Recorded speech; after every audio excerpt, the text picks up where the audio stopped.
Milagre de Lanciano. Você conhece este milagre eucarístico? Há mais de 12 séculos, deu seu primeiro e mais prodigioso milagre eucarístico da Igreja Católica.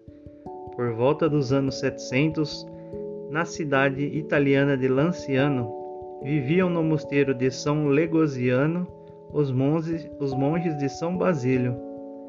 E entre eles havia um que se fazia notar mais por sua cultura mundana do que pelo conhecimento das coisas de Deus. Sua fé parecia vacilante, e ele era perseguido todos os dias pela dúvida de que a hóstia consagrada fosse o verdadeiro corpo de Cristo e o vinho o seu verdadeiro sangue. Mas a graça divina nunca o abandonou, fazendo orar continuamente para que esse insidioso espinho saísse do seu coração. Foi quando, certa manhã, celebrando a Santa Missa, mais do que nunca atormentado pela sua dúvida, após proferir as palavras de consagração, ele viu a hóstia se converter em carne viva e o vinho em sangue vivo. Sentiu-se confuso e, dominado pelo temor diante de tão espantoso milagre, permanecendo longo tempo transportando um êxtase verdadeiramente sobrenatural, até que, em meio à transbordante alegria, o rosto, banhado em lágrimas, voltou-se para as pessoas presentes e disse: Ó bem-aventuradas testemunhas, diante de quem, para confundir a minha incredulidade, o Santo Deus quis desvendar-se nesse santíssimo sacramento, tornando-se visível aos vossos olhos. Vinde, irmãos, e admirai o nosso Deus que se aproximou de nós. Eis aqui a carne e o sangue do nosso Cristo amado. A essas palavras, os fiéis se precipitaram para o altar e começaram também a chorar e pedir misericórdia. Logo a notícia se espalhou por toda a pequena cidade, transformando o monge num novo Tomé. A hóstia carne apresentava, como ainda hoje se pode observar, uma coloração ligeiramente escura, tornando-se rósea se iluminada pelo lado oposto, e tinha aparência fibrosa. O sangue era de cor terrosa, entre o amarelo e o ocre, coagulado em 5 fragmentos de formas e tamanhos diferentes. Serenada a emoção de que todo o povo foi tomado, e dadas aos céus as graças devidas, as relíquias foram agasalhadas num tabernáculo de marfim, mandado construir pelas pessoas mais credenciadas do lugarejo. A partir de 1713 até hoje, a carne passou a ser conservada numa custódia de prata, e o sangue num cálice de cristal.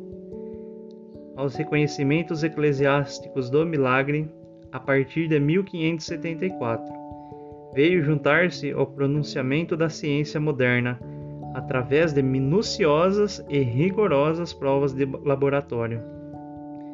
Foi em novembro de 1970 que os frades menores conventuais, sob cuja guarda se mantém a Igreja do Milagre desde o ano de 1252, chamada de São Francisco, decidiram, devidamente autorizados, confiar a 2 médicos de renome e idoneidade moral a análise científica das relíquias. Para tanto, convidaram o Dr. Odoardo Linoli, chefe de serviço dos hospitais, reunidos de Arezzo e livre docente de anatomia e histologia patológica, e de química e microscopia clínica, assessorado pelo professor Ruggero Bertelli, professor emérito de anatomia humana normal na Universidade de Siena, proceder com os exames. Após alguns meses de trabalho, exatamente a 4 de março de 1971, os pesquisadores publicaram um relatório contendo os resultados das análises. A carne é verdadeira carne, o sangue é verdadeiro sangue. A carne é do tecido muscular do coração, miocárdio, endocárdio e nervo vago. A carne e o sangue do mesmo tipo sanguíneo, AB, e pertence à espécie humana. No sangue foram encontrados, além das proteínas normais, os seguintes materiais: cloretos, fósforos, magnésio, potássio, sódio e cálcio. A conservação da carne e do sangue deixados em estado natural por 12 séculos, exposto à ação de agentes atmosféricos e biológicos, pertence a um fenômeno extraordinário. E antes mesmo de redigirem os documentos sobre os resultados das pesquisas realizadas em Arezzo, os doutores Linoli e Bertelli enviaram aos frades um telegrama nos seguintes termos: "É o Verbo se fez carne." É assim que o milagre de Lanciano, desafiado à ação do tempo e toda a lógica da ciência humana, se apresenta aos nossos olhos como a prova mais viva e palpável de que: "Comei e bebei todos vós, isto é o meu corpo que é dado por vós."